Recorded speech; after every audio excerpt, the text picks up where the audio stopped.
So it just got quiet, so I'll say good morning. I'm Lawrence Brewer, Chief Records Officer. Welcome to our, what is this? This is June. Welcome to our June Agency Services Bridge meeting. For those of you in the room, hope you're enjoying the air conditioning. For those of you at home, hope the AC is working and hasn't crapped out like I know it has for a couple people I talked to over the last couple of days. We have a full agenda. Couple of announcements first. First, we hope many of you were able to join us, for those of you who are here in the room, and for those of you who are not in the room, for next time when we meet. Our coffee and networking session we had at 9 o'clock this morning up in the Washington conference room. Really do enjoy the time where it's very informal and we can just chat with you and you can talk to your appraiser, your FRCP account representative, other folks from NARA. And have some coffee and a couple of Krispy Kremes we always have out. So we encourage you next time when we meet in August, which will be August 15th, to try and set aside some time to come up and join us at 9 o'clock before we come down for the meeting. As we go through the meeting, if you have any questions, if you're here in the room, we have some microphones on the aisle. For the benefit of the folks on the recording, we ask that you tell us who you are and what agency you're coming from so that folks on the webcast can hear who you are. If you are on the webcast, you can send in questions via chat on YouTube. You can also email us at rmcommunications@nara.gov, and we're monitoring the email stream right now. So the other thing that we do, the third part of the Bridge meeting is the after meeting. So today at 1 o'clock in the Washington room upstairs, Appraisal Team 1 will be hosting. So if you are an agency that works with Appraisal Team 1, please join us up in the Washington room. There will also be representatives from other NARA units. The FRCP account reps will be here as well. And if you're not in an Appraisal Team 1 agency, if you still want to come and participate and join in and ask questions of the NARA folks in the room, we do invite you to do that. Finally, if you do have any questions, feedback after the meeting, please send us your feedback via RM Communications. We really do want to hear from you. In terms of how the meeting experience was for you, what we could do better, and if there are any suggestions for topics that you would want to hear when we meet again in August, we'd love to hear from you. So on to the agenda. As you can see, we do have a number of speakers. First off, we'll have David Miller, who's going to talk about digitization project with the National Register, National Historic Landmarks. David Weinberg, the director of the FRCP, is here to give some updates from the program. Andrea Riley, the supervisor of the General Record Schedule team, will be calling in to provide an update on the latest GRS transmittal. Don Rosen and Evangela Wimbush-Jeffrey will be providing an update on records management oversight and reporting activities. And then we will close with Gary Ralphus, who is the director of the Records Management Training Program, who's going to give us an update on where things are with training. So with that, I will turn it over to our first speaker, David Miller, to talk about the National Register of Historic Places digitization project. David?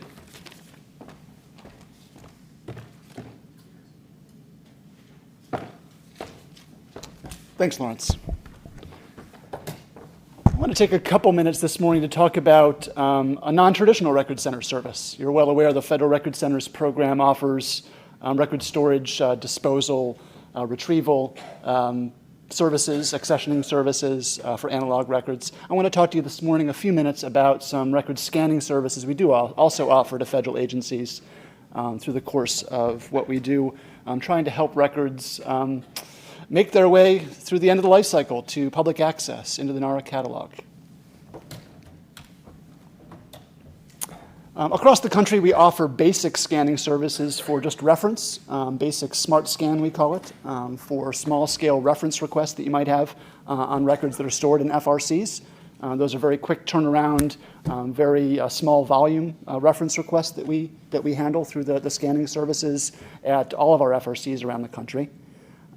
We also offer more robust services, more larger scale scanning, project-based scanning services at a couple of our centers around the country. The Civilian Personnel Records Center Annex in Valmeyer, Illinois is our central site. We also have satellite document conversion units in Atlanta, Chicago, Fort Worth, and Riverside, where we can do larger scale scanning like I'm going to describe for you this morning. We can convert microforms, microfiche, aperture cards, maps, photos, certainly textual records of all sorts, oversized material as well. The crazier specialty scanning, very large formats, very specialty formats, perhaps not, but most everything we're able to handle through our document conversion units. Certainly records that make their way into this process have gained a certain amount of value. If you're applying resources to scan these records and make them accessible, it's because they're of some importance to you. And no doubt there is a lot of indexing and metadata available to describe these records at the document level, at the file level, and certainly at the record series level. What we hope to do in these scanning projects is extract the metadata that's most essential to provide access to those records and preserve that and make that associated with the images that we're producing through the course of the scanning effort. Each set of records is a little bit different. Each set of records is going to have its own set of kind of criteria and metadata requirements and indexing needs. We work with subject matter experts who are the record creators, the records owners, to determine what that metadata needs to be and make sure we can do that in the most efficient way possible to make these records retrievable once they've been imaged. And of course, with the Federal Record Centers program, this is a reimbursable service that we offer to agencies on a project-by-project, case-by-case basis as the need arises. A lot of what motivates me in the Federal Record Centers is that we come into contact with a lot of really important records. We don't own these records. We didn't create these records, but we're somehow associated with their preservation and eventually their access. This particular project was working with the National Park Service. We're working with the National Historic Landmarks and National Register of Historic Places. Those record creators, over the course of some 50 years, have created a body of records that document the register process, the nomination process, the evaluation of historic sites and places. What we have before us is roughly 2,500 cubic feet worth of records nationwide, organized by state, in case file format that we're scanning on behalf of the Park Service. About the programs themselves, these are National Park Service programs, of course. The National Historic Landmarks are for sites of national, if not world significance. There are roughly 2,500 of those now. And the National Register of Historic Places of state and local importance for the most part. So roughly 100,000 distinct sites that we're documenting in these case files and the images that we produced in this scanning project. Our project partners especially, we're grateful for the Park Service and the resources they're able to apply to these records, the care they've taken with documenting this process and these sites. Certainly the leadership of recently retired Dr. Stephanie Toothman in the National Park Service was crucial to, that leadership was crucial to getting this project off the ground and running as it is now. The project leadership of the Western Archaeological and Conservation Center in Tucson, Arizona. They're our project support and our project points of contact at the Park Service. They are responsible for the document preparation, the metadata creation and validation, and final quality control once we've produced images and give those back to them as our customer. On the National Archives side, the Federal Record Centers, I'm representing here today. The Federal Record Centers in Fort Worth and Riverside are the two operations that have taken the lead in scanning these records. The leadership of Jennifer Kuhn in Fort Worth and Mike Wary in Riverside. They've been diligently working for a couple of years now, plowing through state by state to document, to scan these records that document historic sites and landmarks. Once we produce these images, we give the images themselves, the metadata, back to the Park Service for final review, final business analysis, and eventually those records make their way back to the National Archives into our online catalog and eventually become publicly accessible through the catalog.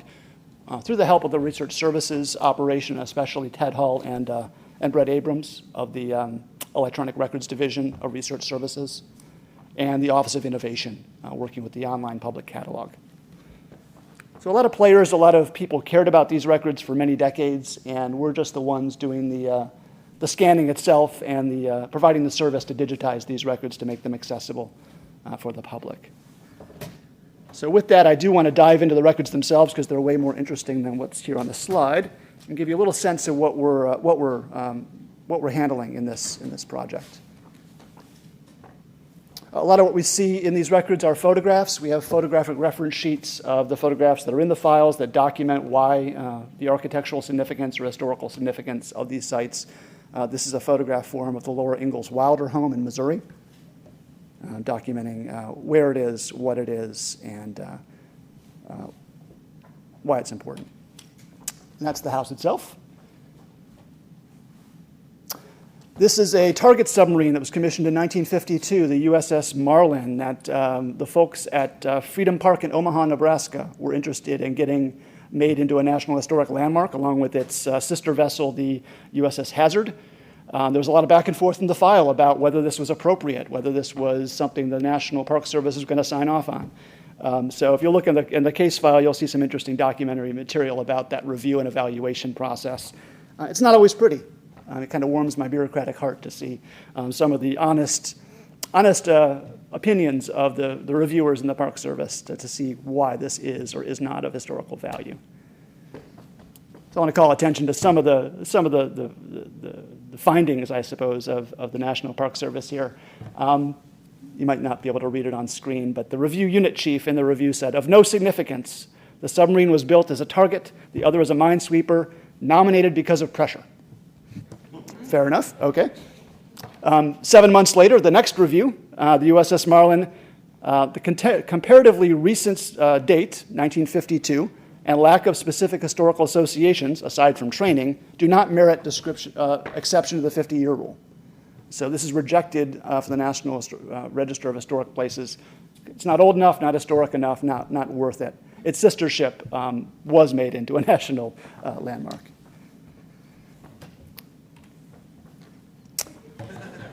This is one from an entirely different site, a different place that is indeed on the register somewhere. You can search the catalog if you want to find out which one this actually refers to, but haters gonna hate.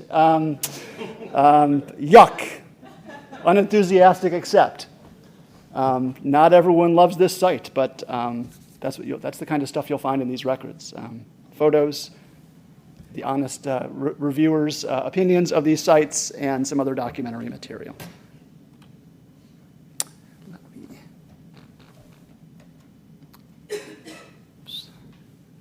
I do want to jump out to the NARA catalog for a second. Oops. There we go. Oops. There's a go. There we go. Okay, sorry about that. Okay. So as I said, these are states that we are scanning state by state. We've got 15 in the catalog now. We've got a half dozen or so in various states of being scanned or reviewed at the moment. I think Alaska, Iowa, and Washington are being scanned as we speak. What you see is the NARA catalog before you. This is the state of Michigan. When you search for this in the NARA catalog, you'll see a list of all the properties, and in particular, you'll see the first couple of images being the finding aids for these sites. So you'll get the list of locations that we're talking about and places that we're talking about. That finding aid is going to be, and of course I clicked on it, there we go. That finding aid is going to be found in each one of those state files that you'll see in the catalog to give the researcher orientation about what records that they might find in this collection. And then when you click on an individual file, you'll see a single-page PDF. It's all black and white. There's a little bit of color in the material, but most of it's black and white. You'll see a single-page PDF of each historic place and site with the documentation of why it was nominated and why it was assessed as of historic value. Okay. If you have any questions about scanning services for the Federal Records Centers program, you can certainly contact me directly. You can contact your Federal Records Center account manager, or you can just email frc_scanning@nara.gov, and that will find its way to the right place if you've got a set of records that you think you might want digitized. I don't know if any questions at the moment, anything that we've got here in the room or online.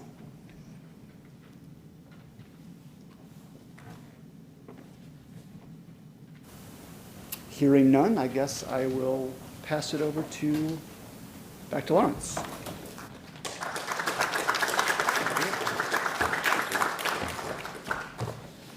Thank you, David. So right now, we will turn it over to David Weinberg, Director of the Federal Records Center Program, for some updates.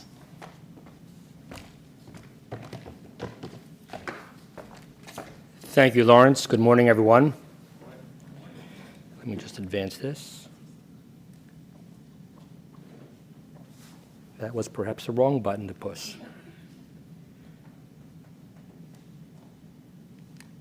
There we go. So I'm pleased to be here today to talk about some updates within the Federal Records Centers program. It was good that David started off giving a deeper dive on one of our many diverse offerings we provide to all of you and all of our federal customers around the country. What I would like to do today is give you a high-level overview of many of the different activities we've been working on. And one of the things we do within the Federal Records Centers program is follow the balanced scorecard. We do this in our strategic planning. We do this as we structure our meetings and set the agenda. So everything we do is all structured around the balanced scorecard. And if you're not familiar with this methodology, you focus on each of these different quadrants with equal value. So personnel and resources feeds into internal processes. That in turn feeds into support we provide to customers, and in the end result, does it support mission results. So we really do embody this methodology in everything we do, and I'll follow that methodology today as I go through the presentation. So we're going to start off with personnel and resources. I'm going to be addressing these three bullets in a little bit of details. First off, staffing, of course, is very, very important. We've all been subject to the government-wide hiring freeze. Many people think that as a fee-for-service program within the Federal Records Centers program that we are exempt from certain government-wide policies. That is not the case. The hiring freeze, both on federal employees, on contractor support, did impact us, and it was particularly challenging. Organizationally, the major service units within the FRCP is the Operations Division, and that's basically all of the Federal Records Centers except for the facilities in St. Louis. And in St. Louis, the National Personnel Records Center, both the military and civilian side, that compromises the other half. And it's about maybe 40% of our staffings and operations, 60%, give or take, is within NPRC. And as you can see by this chart, of our total staffing, we had on board on the operations side of 70%. So it's a pretty big gap we had as far as vacant positions that we could not fill. On the National Personnel Records Center side, it comes in at 83%. So we really had to do a little bit of creative juggling to be certain that services that you all receive from us would not be interrupted. It did create a little bit of stress for us, and I'm sure as you've been managing your workforce, it's created some stress on your each agencies, but hopefully the services you receive from us were not impacted. Despite the challenges, we're now getting permission to approve some backfills now that the hiring freeze has been lifted, but it's very, very conservative because of the development of the agency reform plan within the National Archives, the same thing all of your agencies are working on. So it should help restore some, but not all of our vacancies, and hopefully, again, you'll continue to experience quality services and not be able to really see or feel the impact of staff shortages. Next, continuing down staffing, I want to talk about a major reorganization we had at the beginning of this fiscal year on our operations side. Again, that's all the FRCs outside of St. Louis. We did the reorganization in the first quarter, and we now have put in place assistant directors for East, West, and DC. Doing so allows the operations director, who formerly directly supervised all of the FRCs, 22 staff, 22 appraisals. It's a lot of work for that kind of scope. We now have She has additional support with the 3 division directors over East, West, and DC, so that does create more oversight, more continuity between the services we provide in all the FRCs on the operations side. And the final thing I want to talk about on staffing is an increased emphasis on employee engagement, as we're just wrapping up now the Employee Viewpoint Survey season, both within the National Archives and all other federal agencies. Our strategy has been that each of the FRCs develop their own employee engagement plan. Each of the major components within the National Personnel Record Center does the same. And each of these plans focuses in on the top 3 initiatives most important to them. So what's important to the folks in Fort Worth will differ from what's important to the folks at the Washington National Record Center. And we basically carry out those plans in support of our employees. And we've had very good scores on the upswing for EVS over the last few years. And I am a firm believer that happy employees translate to quality services. So I hope you have seen an improvement in our services as our employees have become more engaged in the work they do and take on an ownership in the business process.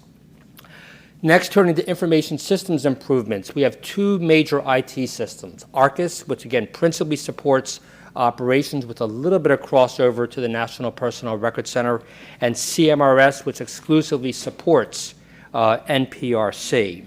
On the ARCIS side, we have implemented new internal disposal processes that turns around the disposal workflow. Our detailed review now happens after the customer agency concurs on disposal. Formerly, we did that before. We invested a lot of staff resources in very detailed reviews. Those disposal notices did not come back with concurrence, and that was in essence wasted, or at least we can say at best deferred effort. Flipping this around allows us to really use our staff resources most efficiently. In addition, part of the improvement is to include digitized copies of the SF-135 for portal customers. We did have a customer-facing disposal module that we're going to delay until next fiscal year because of feedback we received from customers. So you can look forward to that next fiscal year. On the CMRS side within the National Personnel Record Center, the major initiative there has been digitization enhancements.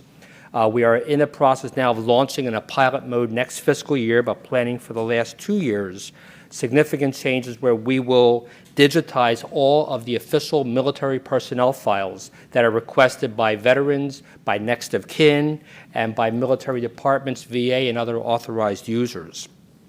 So instead of pulling the file, sending them back to a core technician to be worked, we will scan those files. And actually, we've piloted using iPads. So we're going to take digital images of the OMPF, of the requested documents, in the stacks, and that saves us from pulling the file and then later refiling that file, allows us to be more efficient. Where we can't scan in the stacks, for example, if you're up on a ladder, we don't want employees scanning up on a ladder, we'll pull those files, send them off to the core technicians where they will then be digitized.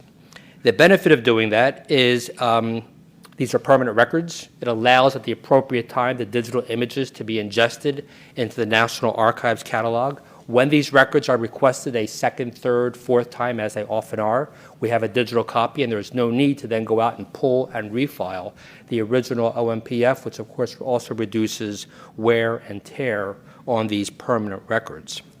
Another aspect of our digitization efforts in St. Louis is to digitize and use optical character recognition for all of the inbound mail requests. And that allows us to redeploy staff who are presently keying information off of the request to begin the order fulfillment process. And finally, we will be able to then digitally deliver the official military personnel files that have been requested to the requester electronically through secure download sites. And the advantage there is we're not handling the documents, there's no postage involved, there's no materials involved. The requested records arrive much, much faster in a matter of days versus our current 7-day turnaround time. So again, many, many major improvements. We have modeled the savings from this initiative, and by 2020, when we first kicked this off in full production, we estimate it could save up to $1.1 million annually, and the 20-year projection in today's dollars is a $32 million cost avoidance. So that will certainly help contain costs as we move forward providing services to the military departments. On our storage capacity, I'm really pleased to report we're actually approaching an all-time high as far as available space. This is largely due to approved disposals. Thank you all very much for concurring when those requests come in through the till disposal activity, the tobacco industry litigation disposal effort. So as you can see by this chart, we're going to hit a high point in 2019 and then begin to down curve as disposals begin to taper off. So we're in a very, very good position for the first time in many years, thanks in part to your efforts and to the efforts of all of our transfer and disposition specialists throughout the National Archives and Records Administration. It doesn't mean everything's in good shape. Certainly we have very tight facilities, specifically the Washington National Records Center in Suitland, Maryland, and the Denver and Riverside FRCs. So we manage the entire portfolio as a single portfolio, moving records around as we need to. So again, hopefully it is transparent to you and that you are able to have your records sent to a record center at the appropriate time without delay. But again, we're very, very pleased at our storage capacity. Finally, I'd like to talk about our after-hours emergency request. This is something we are now offering. Oop, jumped ahead. I'll stick here for a moment. So, jumping ahead to internal processes, shifting now. We've done a lot over the last few years of establishing standard operating procedures across all FRCs. We're really committed that the FRCP is an integrated program and the services you receive in one FRC should be identical to the services you receive in another. SOPs is a part of that effort. It's been a multi-year effort and work is continuing on that. At the National Personnel Records Center, we've acquired the technology to facilitate the blowback of microfiche copies. Before this technology was put in place, staff would go and grab microfiche. If you remember the old microfiche, you have to sort of get the individual slice of film, put it into a reader, do a print. With this technology, we are going to basically create digitized copies from the microfiche as they are requested. And the other benefit of this effort is that it enhances the digital image, where it may have not been read initially, but through the digitization effort, it can enhance the quality of the image for an overall better product to our customers. And finally, the after-hours emergency requests. This is something we've put in place as a single integrated point of contact where you call a single integrated number. This has been provided to all of our customers through the interagency agreement and other notifications. And this is especially needed because in the past there was a little bit of ad hoc, it's who you knew at a given record center, but now we've systematized this, and it's especially urgent in our Kansas City facilities, Lenexa, Lee Summit, and the Kansas City FRC, and at the National Personnel Records Center, where they often receive after-hours requests for national emergency law enforcement purposes and other needs. So again, we're very pleased to put these internal processes in place. Shifting to our third quadrant, to customers. In St. Louis, we've had a fairly significant backlog for a number of years in processing requests of the official military personnel files. You can see back in February 16, we had a high watermark of 151,000 cases pending, and that was a tremendous amount of cases where, again, veterans, next of kin who are waiting for benefits and waiting for their records. We can expedite the separation documents, but again, that volume made us all very, very uncomfortable, and this was certainly being tracked at the senior levels within the National Archives and by different oversight committees.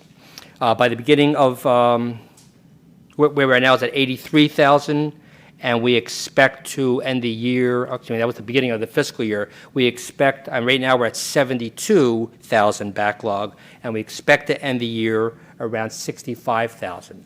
We see the work in progress. The perfect level to be is at 35,000 cases, because that's enough to keep the workforce fully engaged, fully involved, with enough work coming in.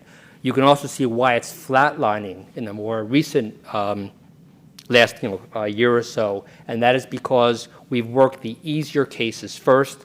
These are fire-related cases, records that were burned during the fire many, many years ago in St. Louis. So they're harder to work, but we are working them. We're continuing to make progress on the backlog.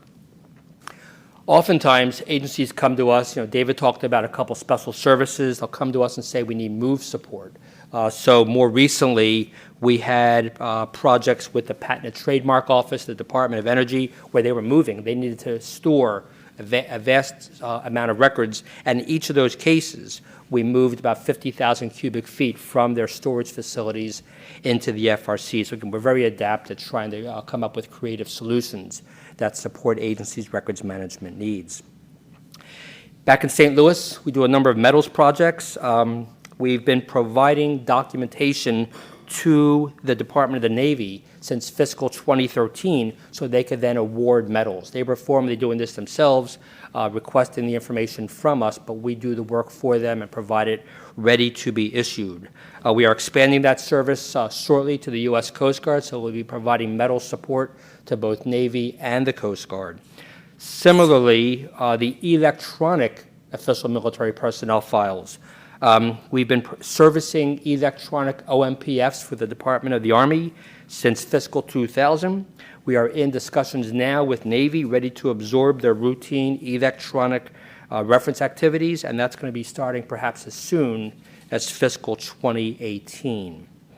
And finally, on customer satisfaction, extraordinarily pleased to report an uptick between 2016 and 2017, and it continues this upward trend.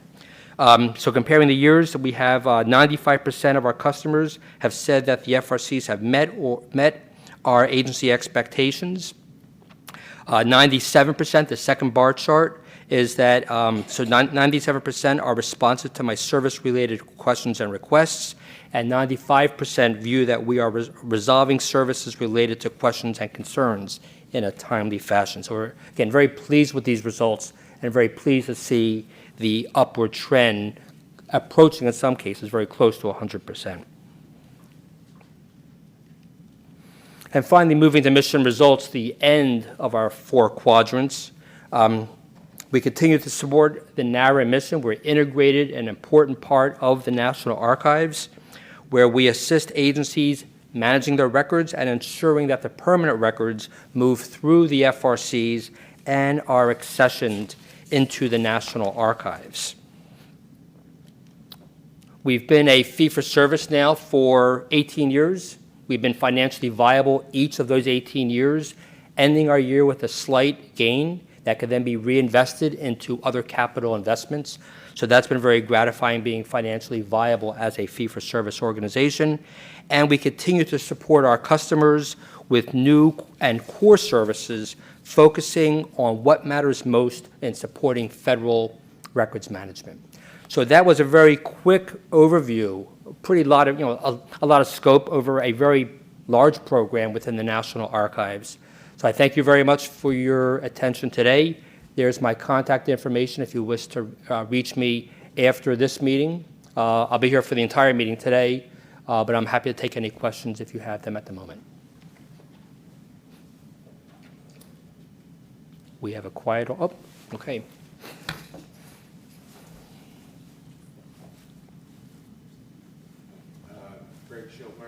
Bureau of Alcohol, Tobacco, and Firearms. You mentioned that the ARCUS disposal module was being delayed.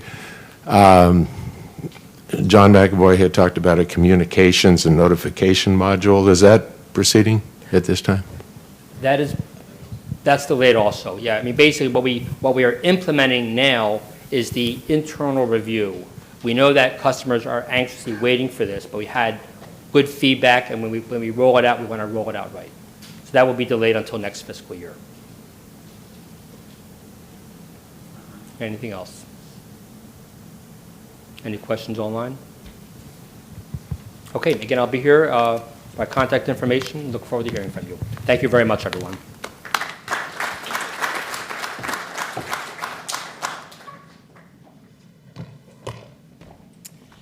Thank you, David. Okay, so now we are going to the next part of the program where things will get interesting, and if we're lucky, they won't be interesting at all. So we're going to have Andrea Riley, supervisor of the GRS team, provide an update on our latest GRS transmittal. She should be on the line. Andrea, can you hear us? I can hear you. Can you hear me? We can. Okay, excellent.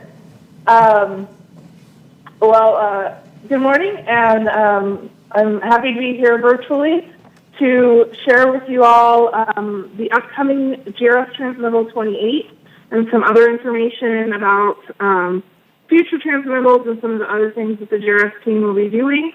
But we are planning for GRS Transmittal 28 to be issued sometime in July, probably mid-July.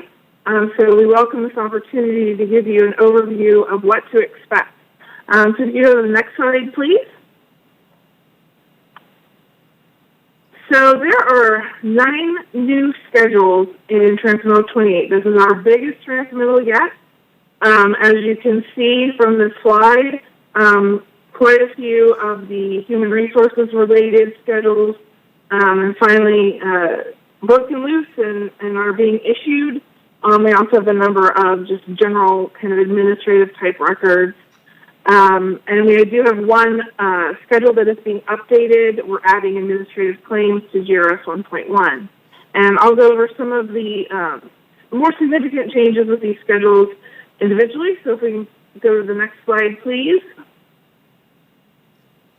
So GRS 2.1, which is employee acquisition records, probably one of the more significant changes you will see is the reduced number of authorities. If you're familiar with the GRS, there is GRS 1 item 33 has sub-items that pretty much go through the entire alphabet.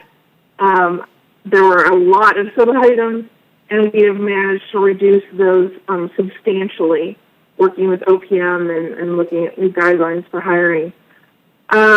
We are also adding a disposition for interview records for applicants that are not selected. This was a huge gap in the GRS that caused problems for agencies. We've now fixed that gap by adding in this record or disposition authority. We've also added items related to political appointees, special hiring authorities, and pre-appointment records. So you will see some new content in that schedule. GRS 2.2 is for employee management records. This includes just general records like the OPS and performance management records.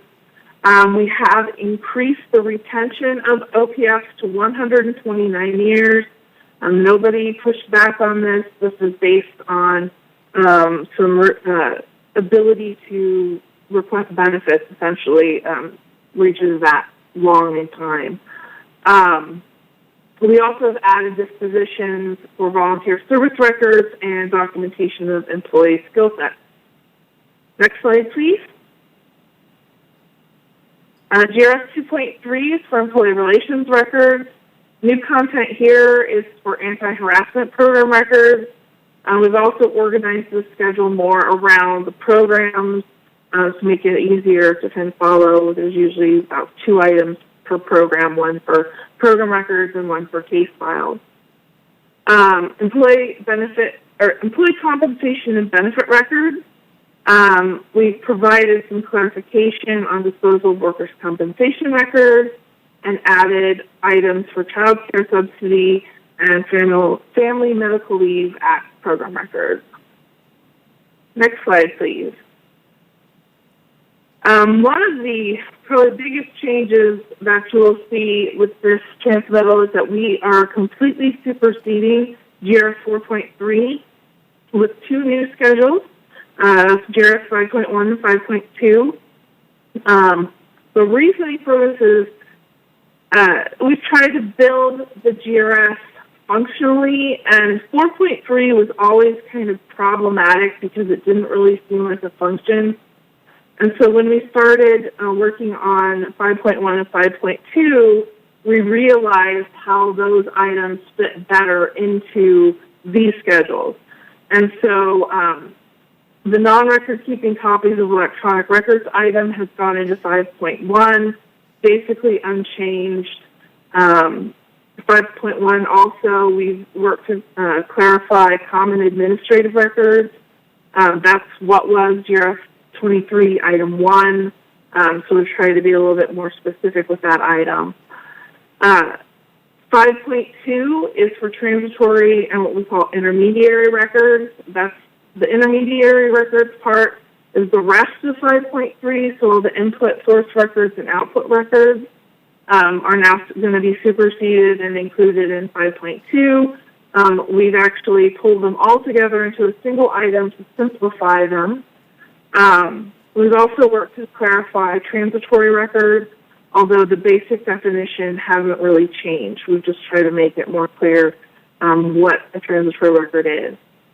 I do want to note that for input source records, if you're converting those hard copy records to electronic that were previously scheduled as permanent, you still need to do media neutral notifications. Those are still required. There's a note that will be in 5.2 about that, but there's nothing actually in the disposition instruction itself anymore. So please do note that that part of the process has not changed.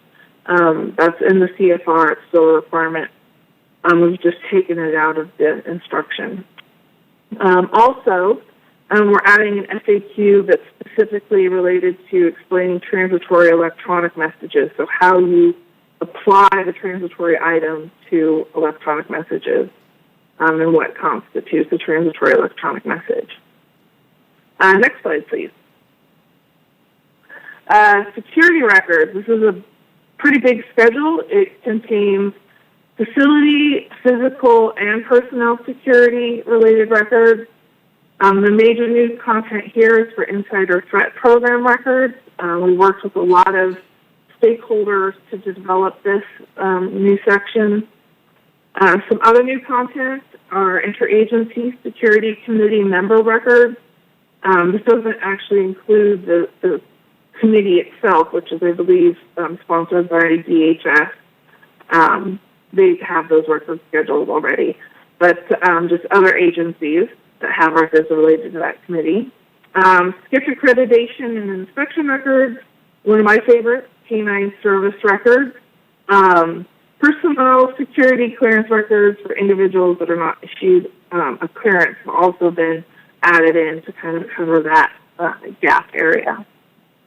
Next slide, please.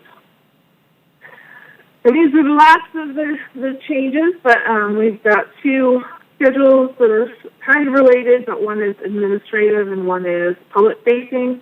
But we have updated a schedule for help desk records to expand it beyond just IT help desk, because we recognize there's a lot of other administrative help desks out there for things such as payroll, shared services, and so the new GRS 5.8 covers those records, as well as IT help desk records. And then we've also added a new schedule for public customer service records, and this is for customer service that looks external to an agency. And so while there's a few records that used to be in the old GRS, to a large extent this is new content and covers records specific to providing customer service to the public. So next slide, please. Now we're just going to get into some of the reminders about what agencies are expected to do when a new GRS transmittal comes out. If you do not have previously approved authorities, you either need to use the GRS or submit a schedule requesting a deviation if you have the records. If you don't have the records, you don't need to do anything. But if you are going to be using the GRS, you have 6 months to distribute it to your staff. Next slide, please. Agencies may request to deviate from new GRS items, as long as they have all previously approved agency schedules. You do this via notification. You have 120 days after the issuance of the new transmittal to submit a notification, and we'll put the deadline in the ARM communication that sends that out to agencies. If you need to, please request an extension prior to the deadline. And I think, given the size of this transmittal, we really want to make sure agencies know they can request those extensions. You may very well need it because of the size of this particular transmittal. We have denied notifications that have come in late. We've also denied notifications that relate to older transmittals. So please keep that in mind as well, that if this only applies to the current transmittal, anything that was sent out earlier, you passed that deadline already. So please let us know. You can email the GRS team at our account. Many of you probably already know it, but it's GRS_team@nara.gov. Extensions are always approved. I mean, we don't have an issue with that. We just need to know how long you're going to need. So we need to set a date for when we expect to get it, but you can always request them. And also, please use the spreadsheet that we provide on the GRS website. If you cannot find it, please email us, and we will make sure that you get it. It makes our review process much easier if you use that spreadsheet. Next slide, please. Just some reminders about when a notification is and isn't required. Anytime an agency plans to use its own authority instead of the GRS, a notification is required. So this does include your big bucket schedules. If they supersede GRS items, we need to know, we need that notification. It's usually a slam dunk that will approve it if it's a big bucket schedule, especially if it's one that we've previously reviewed anyway, so we know that there's not going to be any potential issues. But we do still need to get that notification from you so that your big bucket item is still valid. And even if the retention of your item is within accepted parameters of the GRS, so say, the GRS says, disposed when 3 years old, long retention is authorized for business use, and you want to keep them for 5 years, we still need a notification if you're going to cite your agency authority.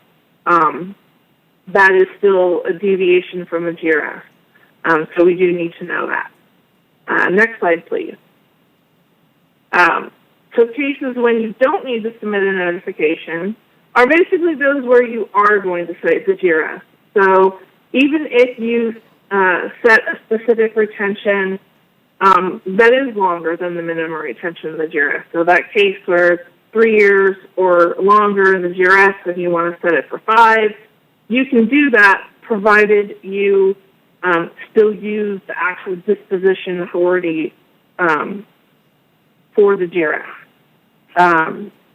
That's kind of the purpose of that longer retention is authorized to allow agencies flexibility in setting longer retentions if they want to, and still use the GRS.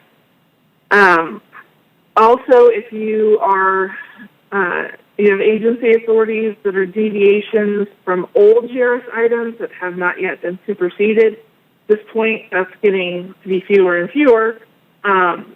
We do not need a notification for those items either. Sometimes we get them, but we don't need to review things that have not yet been superseded by the new GRS.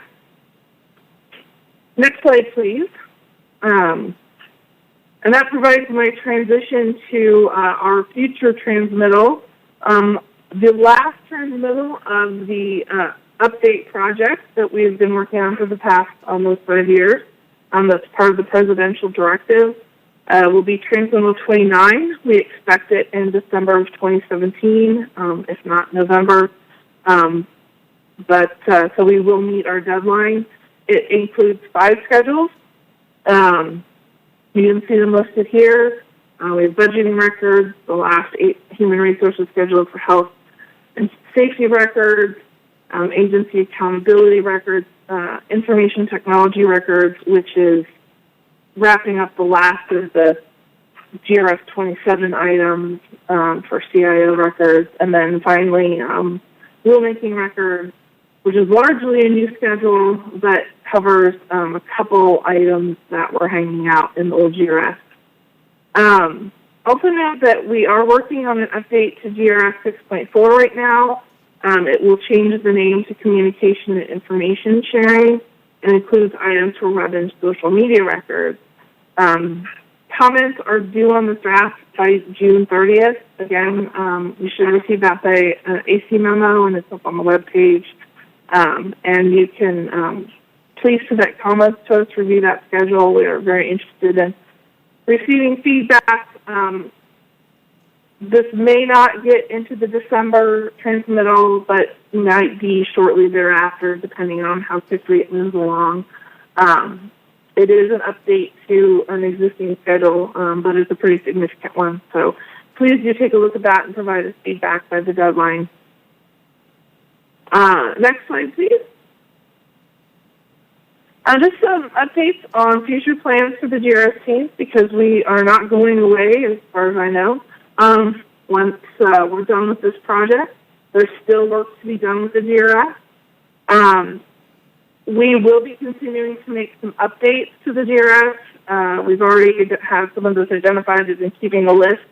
So we're going to be going back over that list and prioritizing updates to existing schedules, possibly some new content.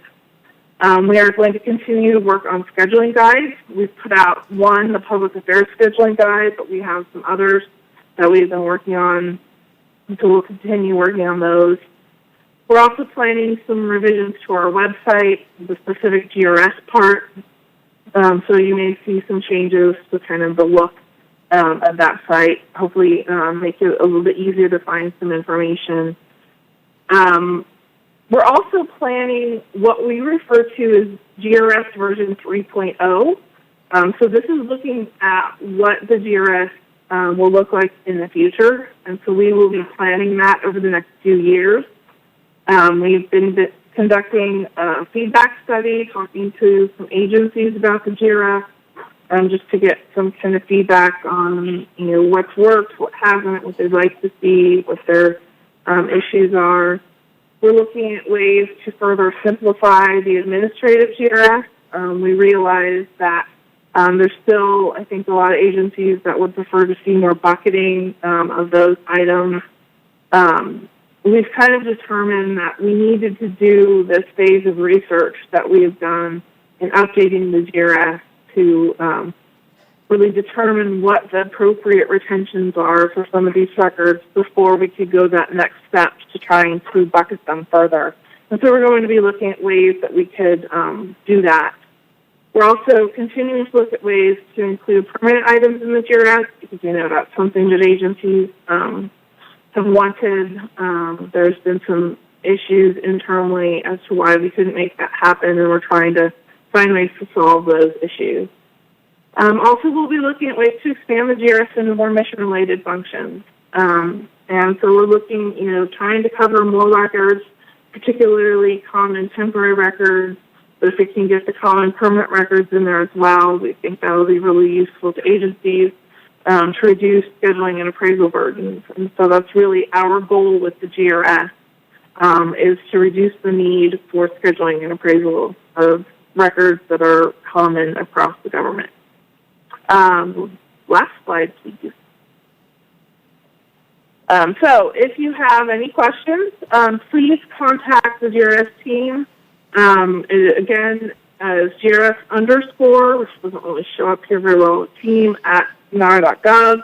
You can also check out our website, which is off the main records management page for the GRS. That has a lot of resources available, FAQs, the actual schedules themselves are available there, some updates on where we are with the project. We usually post our monthly status update, so it's a good source of information about where we are with things. So with that, I'll open it up to any questions. Thank you, Andrea. This is Lawrence back here. Thanks for the update. It was a lot of great information and obviously a lot of hard work by you and the team. So thank you for that. So any questions here in the room? We'll start with the room first. We have a question in the back.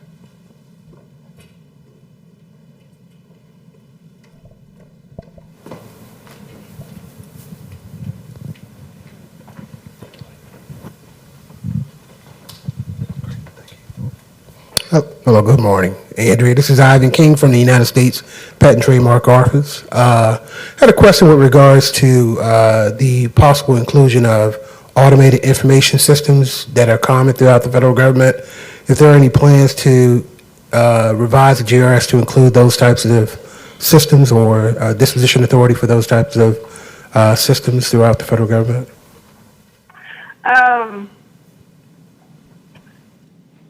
I would say at this point, no, because this is the first time we've had kind of a request for that type of system, and I'm not entirely certain when you talk about an automated information system, what exactly you're referring to. Because in my mind, that could mean any number of things. Can you be a little bit more specific on what type, what the function of such a system would be, what it does? So what are you saying? Hold on a second. The microphone's coming back to Ivan.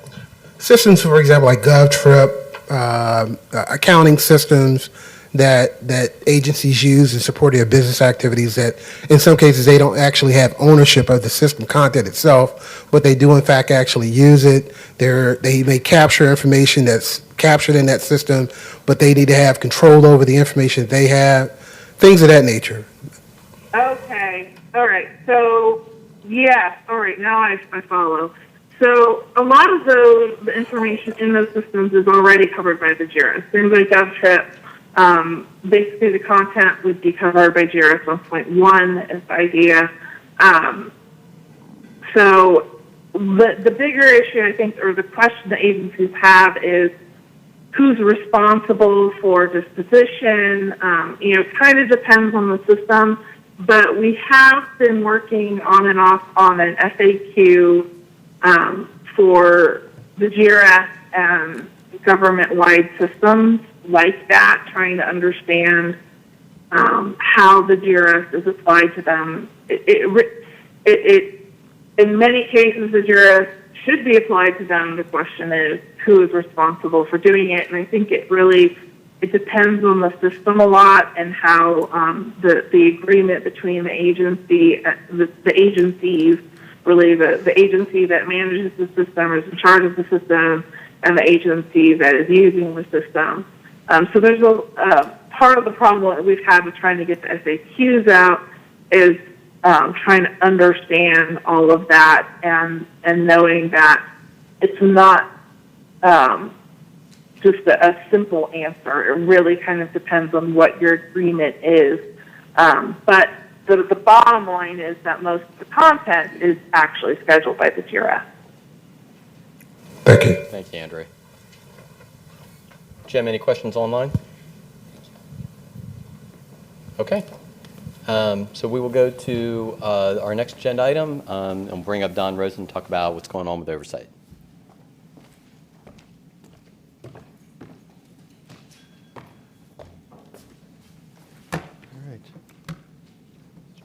All right, good morning. All right, so this morning I just want to give a brief update on some oversight and reporting activities. I've briefed several times over the last 6 months, especially about what we're doing with reporting and some of our other activities. I just want to keep that conversation going. The work our team is doing, I just want to give a shout out to our team. We have two teams that do our oversight work. One is led by Evangeline Winbush-Jeffrey, who's here in College Park and actually down here in the second row, for those of you who have not met Evangela. And of course, Cindy Smolovic, who leads our other team out of our office in Fort Worth. And Cindy actually briefed at the last BRIDG meeting on our oversight and reporting activities, as with the focus on reporting. And I'm just going to focus a little bit about what we're doing there since that last briefing and where we're going with some other oversight activities. Of course, the big one we've been doing, of course, is reporting, and this one has been a lot of time spent this year on reporting, mainly because of the big 2016 email deadline that was in the Management Government Records Directive. So where we are right now, we've actually pretty much completed our analysis of all that data we received from the agencies. And again, what did we receive? We received over 100 SAO reports, which are all posted online, which is about 91% were received. The only ones we didn't were some real small agencies, but all the major agencies and components are in. 100% on the RMSA and the email management reports as well, which is excellent. So congratulations to all the agencies, and it was a lot of work. We really appreciate it, and all the information. All the email management reports are posted online and available. I encourage you to see those. And the RMSA reports, of course, we do not post the individual scores online, but we are working on the reporting.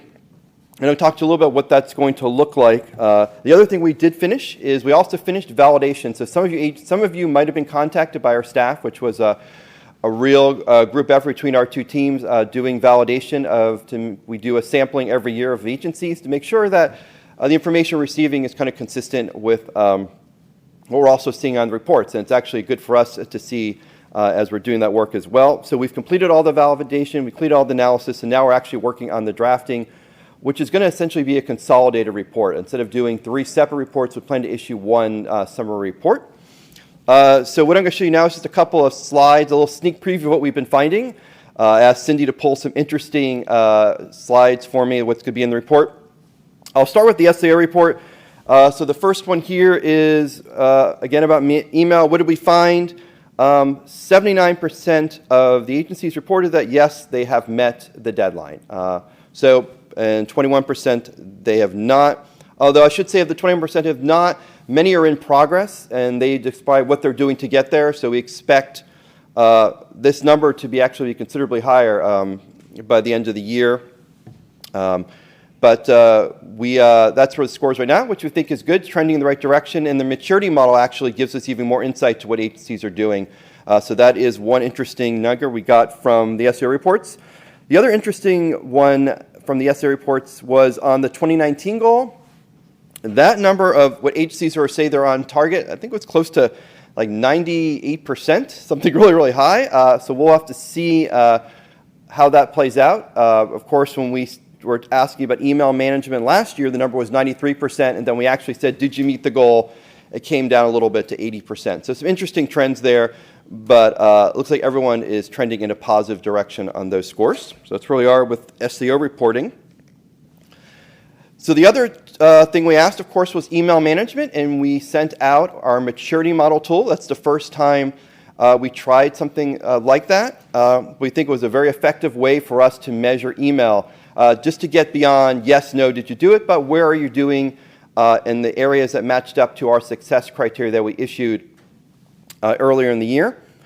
So this slide, what represents is where you said these were the highest levels that most often we received on the different areas. So for example, email policies, most agencies rated themselves, the majority, at a level 3. 48% said they were there with their policies. Again, the highest you could be was a 4, so 0 to 4 rating. So 48% said they're at a 3. For systems, again, level 3 was the most prominent number we received, 42%. Email access, again, level 3 was the predominant number, 34%. So a little bit more of a mix there we saw, but overall, the majority was level 3. And the one area where I think we still have some work to do is on disposition. The most common level we saw from agencies was level 2. So hopefully, as that number will continue to increase, but 41% were in level 2 category, and hopefully more will start moving to level 3 and beyond. But the great thing about a maturity model is it allows you to see where you are in your different categories and give yourselves a summary score. So hopefully everyone is using this maturity model tool to help look at their email management programs and continue to use this potentially as a year-over-year tool to see how you're doing in different categories. The next one is on the records management self-assessment. So this particular slide we pulled was about electronic capture of email. There was a question in there. And the interesting thing is we took a look at the trends. We like to do that with the RMSA because we've been doing that since 2009. So we have about 7-8 years worth of data. But we started now we want to look at them kind of like 5-year chunks, especially since we've issued the directive. It's kind of interesting to see how numbers are trending. I pulled this particular one again. It was about email. We did ask you some questions on email. And this was the one about how you were transitioning. So we asked this question in 2013. Only 27% of the agencies said they were capturing, storing their emails in the email archiving system versus 75% were saying they were doing print and file. But here we are now, in 2016, 80% said they are now managing their email and email archiving system. 46% said so they're still doing print and file. But I should point out that this was a multiple choice question. So if you're wondering why that didn't come out to be a 20, it's because you could have answered multiple ways on it. But the good news is that we've moved from 27% to 80% for automation, which actually seems to be also consistent with the email management scores we received in the maturity model. So lots of interesting data, again, trending in the right direction. We also found that the overall RMSA scores are continuing to see agencies moving into the low-risk category, especially where we were 5-6 years ago. And those that were in high risk is coming down. I know Cindy shared some of those numbers at the last meeting, and you'll see some of that in the full-blown report. But I didn't want to go ahead and share the same information again. But again, we're excited about what we're seeing with the data. We're continuing to put it all together in one actually consolidated report. So we're working on, so instead of giving you 3 separate reports, we plan to give you one consolidated summary analysis report. So that we're working on finalizing that. Then, of course, it has to go through quite a bit of review, not only with internally with our leadership, but groups like OMB as well are always interested in seeing that. So what do we do with it? Once it's done, of course, we will send it to all of the appropriate oversight groups we work with in Congress. We also post it on our website.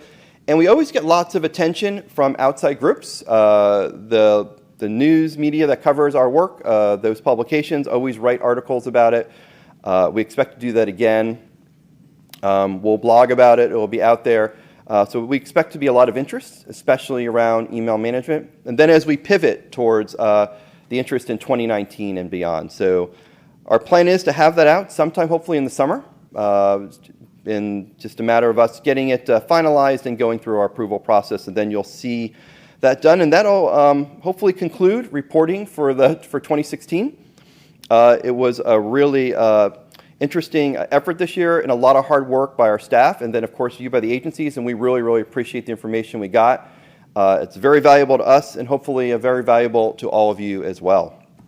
That said, we're actually already starting to plan what 2017 will look like, and how we're going to do that, whether we're going to use similar tools like the maturity model again, when we're going to do it. Those are questions we get, and we're going to start thinking about those as soon as we close the books on 2016.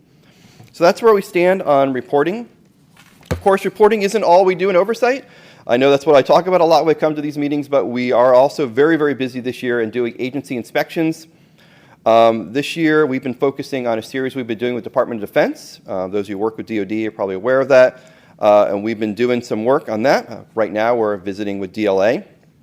So we have a multi-year effort with that. And of course, we've also been doing what we call our Department Coordination Series, where we're trying to hit lots of the departments and looking at their programs. So we've already recently posted to our website the completed inspection reports we did at VA, Interior, and DHS.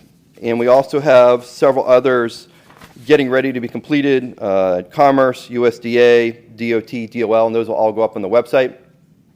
I should point out that as we've been doing these inspections, we've actually been looking at ways to kind of streamline our reports. So you'll notice with our next report, it's going to be a little bit shorter in length. Still great information, very valuable findings and recommendations, but a little bit more streamlined. We're constantly looking at ways that we can get the inspections done and completed as quickly as possible, and so we can move on to the next. So we're always looking to streamline our processes. So, but our next set of reports actually look a little bit different than the ones that are currently posted on the website. But we are very excited about that. So we will continue with our inspections. The teams are doing great work on getting out there, and if you've not been part of one, that is something we're actually thinking about is for a future BRIDG session where we might bring in some of the agencies that have been parts of inspections and talk about some of the lessons learned from those. You know, the inspections are not only invaluable in the reports and the findings for the agencies themselves, but the information in them can be valuable to those that were not part of it, and we encourage you to take a look at them. They're on our website under our Oversight page. Take a look at those inspection reports, see the findings and the recommendations that we provide. We try to write them so that they can be somewhat general, that you can look at them and see, hey, could this apply to my program as well? And we encourage you to do that. So in addition to doing our assessments, to doing our inspections, we have another product, another tool that we are exploring to use in our program. Right now we're calling them assessments. It's where we're going to, instead of doing a full-blown assessment, we're looking to do something a little bit quicker, a little more targeted, focusing on a very specific records management topic, taking a slice, and then evaluating multiple agencies at one time with single agency site visits, getting in there like one day contact, and then turning these around. They're not going to be individual inspection reports, rather a summary report of what we find. So we're excited about exploring this. We're working on kind of finalizing what that process will look like, what our topics we want to hit can look like. There is no shortage of topics that we potentially cover by doing this, by looking at a slice of records management topic. But we think this is something that will be of interest to the community and will be a way for us to kind of get out there and get back information to you on trending topics. So we're excited about finishing that process. Once we get that done, we'll send out some requests for participation to some selected agencies, and then hopefully we'll begin our pilots of these assessments in the summer. So we're excited about this new tool in our kind of toolbox as we expand our oversight program. And we look forward to sharing more of this as we finalize the process and we start doing them. And once we start doing them and have a couple done, we'll come back and share what we find in our initial assessments. So again, what's next for us as we work through the summer, just to summarize, we're going to finalize our reporting for 2016 and we'll continue our inspections and our assessments. I should also mention that our program also does the unauthorized disposition process for those of you who are in that situation, and feel free to contact us if you have any questions about that process. One of the things I had talked about at past meetings was that we were going to start doing system audits. We have not hired the staff for that yet to do that work. Some of that got put on hold with the recent hiring freezes, but we are still looking at ways that we can potentially do the system audit, so we are not forgetting about that function. We just haven't that was something we looked to start this year, but we're still thinking about ways we can make that happen. We know we are committed to doing them at some point. It just did not happen yet, but it is something we are trying to figure out different ways we can do that, because we do think it's very important for us to do that work. So a busy summer ahead for us and into FY18, but we're excited about the products we have in our program and where we're going, and we look forward to getting these new products out to everyone in our oversight program. And with that, take some questions about what we're doing.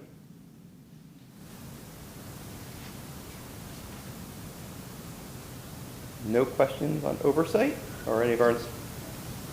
Anyone on the phone? All right, well, with that, we will look forward to getting the full reports out to you and reporting back when that's all completed. So thank you very much.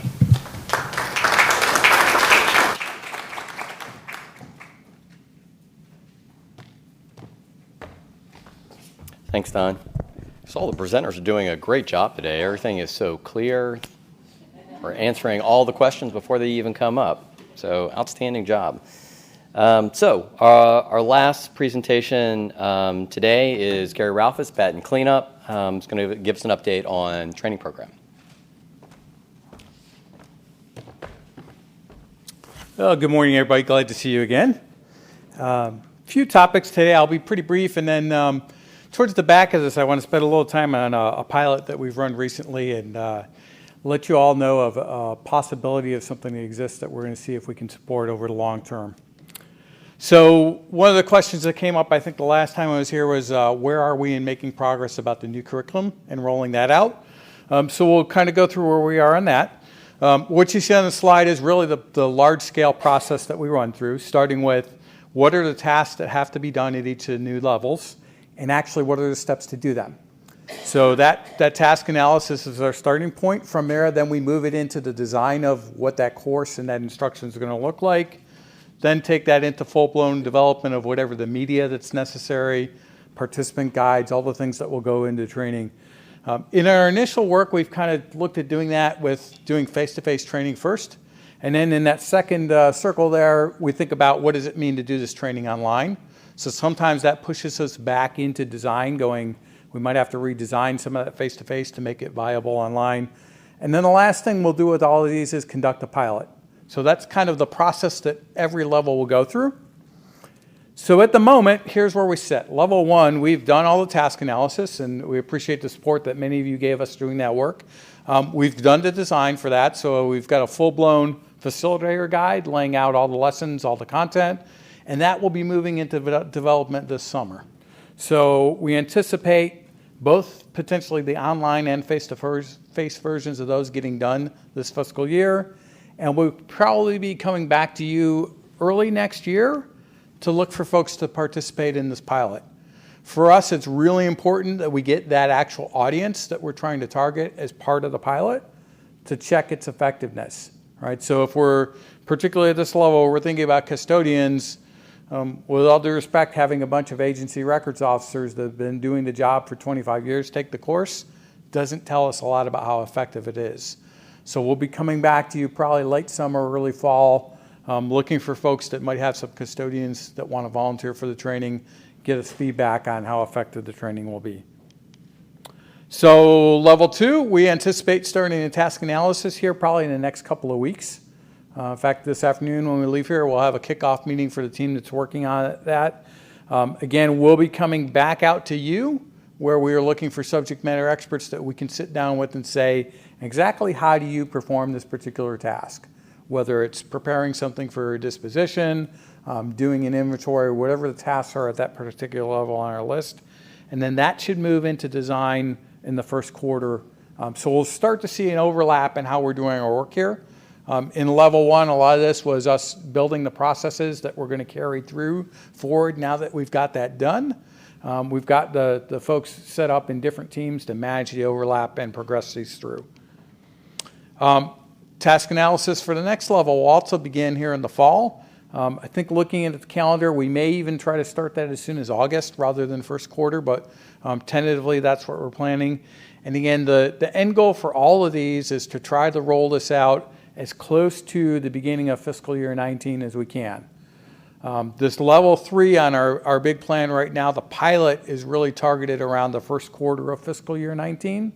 I think we'll be okay with that. Again, like all of you, we're subject to our resource constraints at the moment. So, through the hiring freeze, we've lost a couple critical team members that have, one retired, one went to take a promotion in another agency. So we're going to have to work through the effect of that on all of this process, but we're pretty confident we can stay close to our timelines. And again, we'll come back to you and keep you informed. Throughout all of this, it's a partnership for us.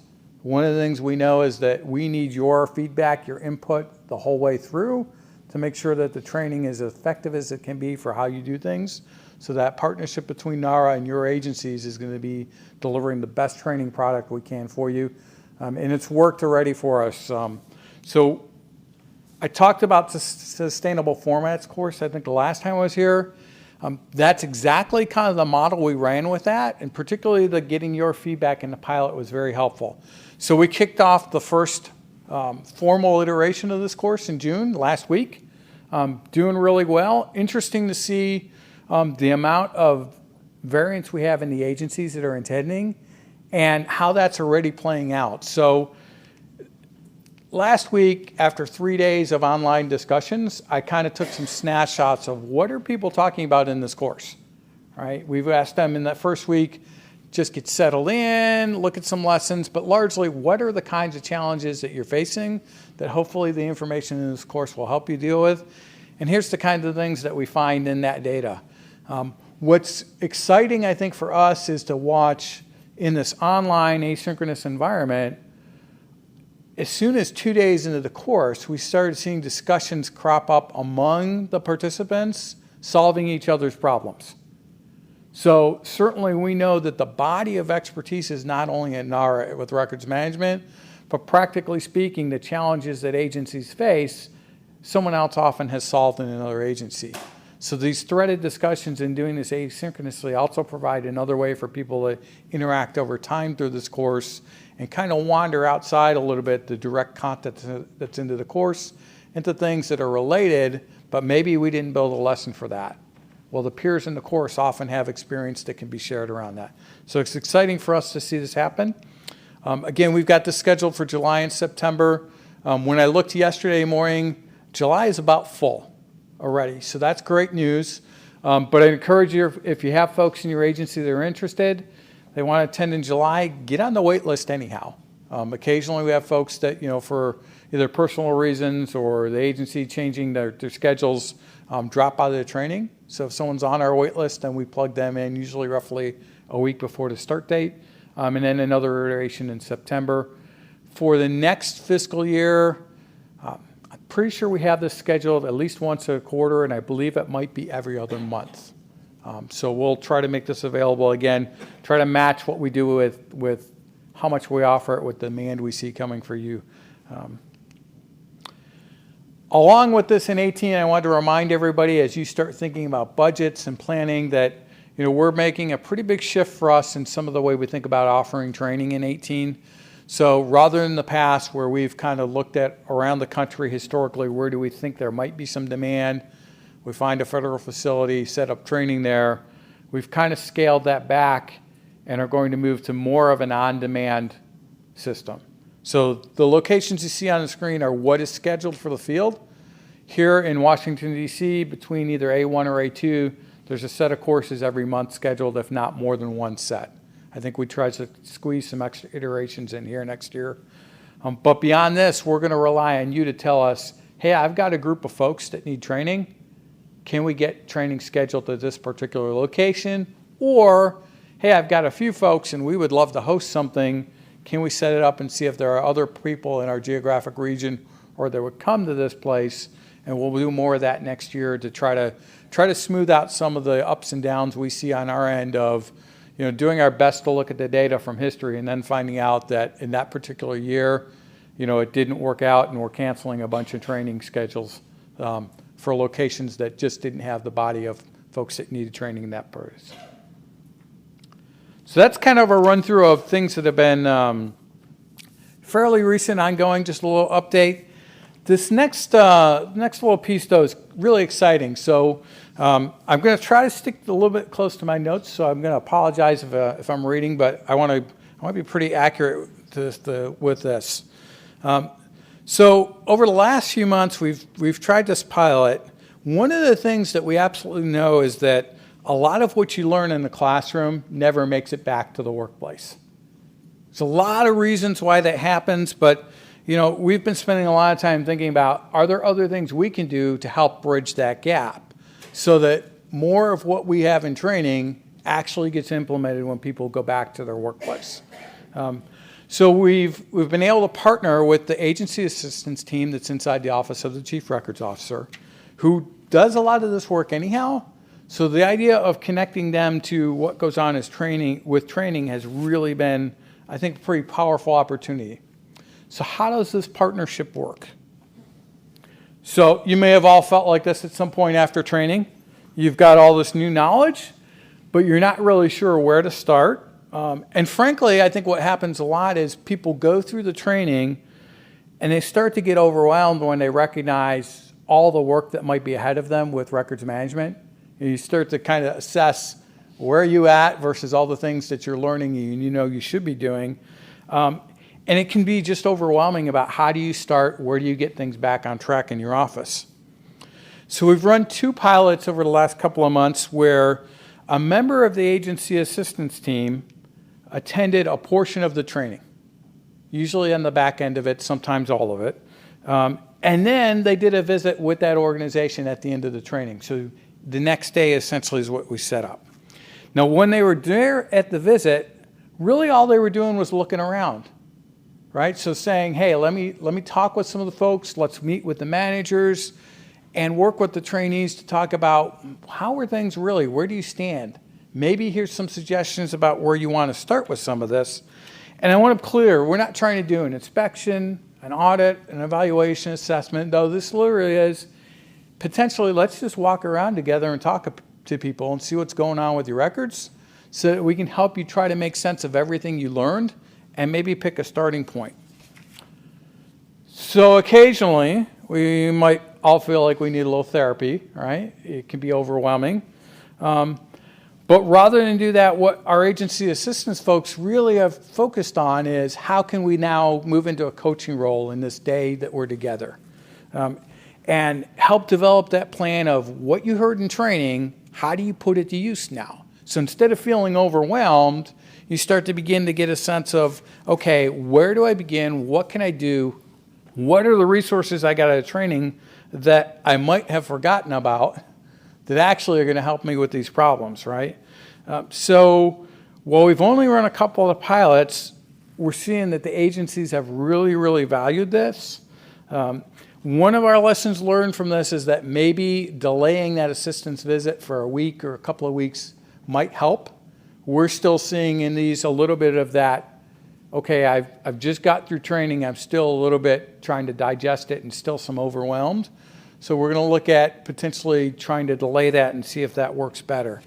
But I think the best way to kind of solidify how this has gone is to read you a note from the agency that did the first one of these, and kind of exciting what we found. So bear with me as I read verbatim here. So good morning. I wanted to drop you a line to say thanks for assisting us in getting Jeff and LJ out for the NARA Bro training and the NARA Assistance Program pilot. As always, Jeff provided an excellent period of instruction which was catered to what we needed here at Corona. Thanks for that flexibility. For the Assistance Program pilot, I was skeptical after agreeing to have LJ accompany Jeff and staying an additional day. I wasn't sure what to do with her since the organization's personnel are usually overly busy with extremely structured schedules. I was on the verge of calling it off, but decided to give it a shot, and I'm glad that I did. Once LJ arrived, I made a few calls and we were out and about. LJ was really helpful, and the personnel she interacted with were very grateful to have a NARA representative in their offices, fielding RM questions, listening to the current program challenges, and providing excellent recommendations. Very productive visits and discussions with our infrastructure division, public affairs division, security division, comptroller department, acquisition and readiness department, and legal department. Pleasantly surprised with what LJ was able to accomplish, and I truly enjoyed her being here for the day. Positive endorsements for this program. So again, what we see is I think there's a lot of value there for that. We don't have a great deal of capacity to do these yet, but we want to partner with you to get that feeling of success and help the folks after training feel like they are in a better position to take on the challenges and do this. So as we move forward, if you're looking for agency-specific training and you call Michelle up, one of the things she may ask, depending on our workload and our resources, is this something that you're potentially interested in? And we'll do our best to try to work with you and make that fit your needs, connect it with the training. And then the other thing is, frankly, this isn't necessarily a new idea per se. It's the whole reason agency assistance has existed inside the Office of the Chief Records Officer. So even if you're not interested in training or don't have that need, you can always call up Darren or send him an email and say, you know what, we've got a need for someone to come help us look at something. He'll sit down with you, work out what that project looks like, kind of do an assessment to determine, is it appropriate for his team to take this on, or is this of the scale or scope that we need to shift it over to the records management consulting services inside the Federal Records Center program.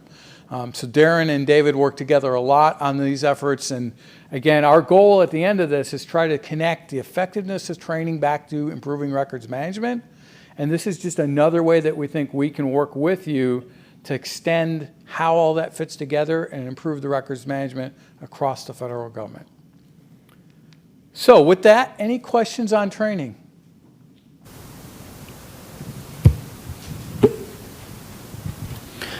I've got one. Wayne Best asks, is the records custodians training a train-the-trainer program, or do you plan to train the trainer program sometime in the future? Great question. So this has come up fairly recently in some of our thinking about, our future of the training program. We have, I think, in our thinking, the goal to get through this curriculum redesign first. Roll those out. And in particular, we're also looking at, with those, making sure they're available online. In fact, if we run into resource problems, Rich started talking with our team about maybe we should do online first, because it's simpler for people to access potentially. So that'll go through the beginning of fiscal year 19.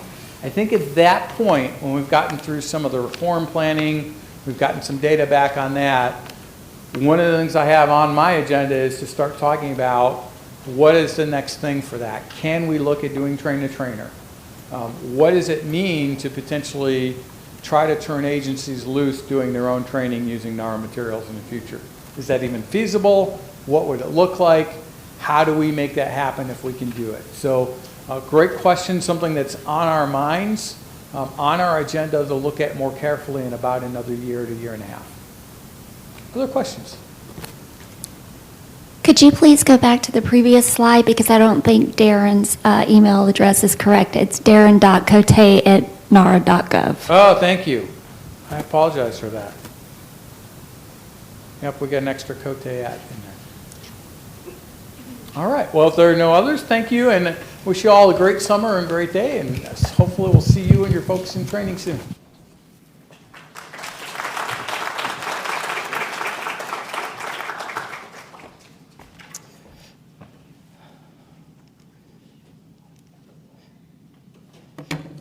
Thanks, Gary, and thank you to all the presenters. It was, I think, a really good day. I hope you all agree with me. It was a lot of good information and some discussion. Hopefully we can continue the discussion via email after the meeting. So just to let you all know, so you can put it on your calendar, the next Bridge meeting is August 15th. I'm guessing it's probably going to be as warm outside on that day as it is today. So the air conditioning will be running, and we'll see you back here in August. Have a great day.